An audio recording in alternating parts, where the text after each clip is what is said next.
एथि उत्तरे सदाप्रभु मूसा को कहिले, तुम्भे फारो निकट को जाई ताहांकु कुह, सदाप्रभु एही कथा कहंती, आंभर सेवा करिबा निमंते आंभ लोक मानंकु जिबाकु दियो, किंतु जदि तुम्भे सेमानंकु जिबाकु देबा पई मना करिबो, तेबे देख आंभे बेंग द्वारा तुम्भर समस्त देश को दंड देबा।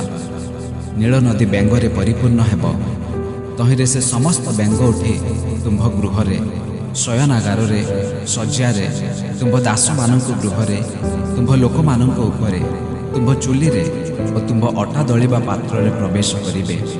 पुणी तुम्भर और तुम्भ लोक मानंकर और दास मानंकु उपरकु उठिबे।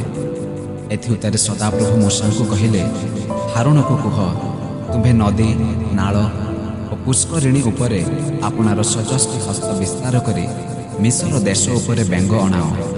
तहिरे हारून मिस्रर समस्त जल उपरे आपना हस्त विस्तार करते बेंग समूह उठी मिस्र देश में व्यापी गले। सेतेबेले मंत्रज्ञ माने आपना मानक मायारे से प्रकार करी मिस्र देश उपरे बेंग आनिले।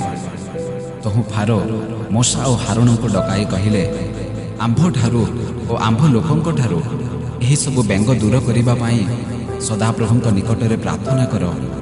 तहिरे आंभे सदाप्रभुंक उद्देश्य बलिदान करिबा निमंते लोक मानंकु जिबाकु देबा। तेबे मूसा फारून को कहिले, मो उपरे दर्प कर, बेंग सबु जेपरि आपणक ठारू और आपणक गृहरु उच्छिन्न होई केवल नदी रे रहंती, आपणक और आपणक दास मानक और लोक समस्तक निमंते सदाप्रभुंक छामुरे केबे एही प्रार्थना करिबी। से कहिले, आसंता काली कर।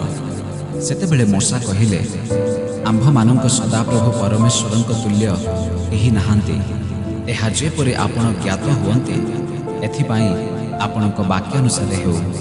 बेंग माने आपणक ठारू और आपणक गृह, दास और समस्त लोकंक ठारू दूर होई केवल नदी रे रहिबे। एथि उत्तरे मूसा और हारून फारूंक निकटरू बाहर को गले। पुणी मूसा फारूंक विरुद्ध रे आनित बेंग विषय सदाप्रभुंक निकटरे प्रार्थना कले। तहिरे सदाप्रभु मूसांक वाक्यानुसारे करन्ते गृहरे, प्रांगणरे और क्षेत्ररे समस्त बेंग मरे। तहु लोक माने से सबको एकत्र करी गदा करन्ते देश दुर्गंधमय हैला। मात्र फारो विपदर निवृत्ति देखी सदाप्रभुंक वाक्य प्रमाणे आपण हृदय कठिन कले और सेमानक वाक्य रे मनोयोग कले नहीं।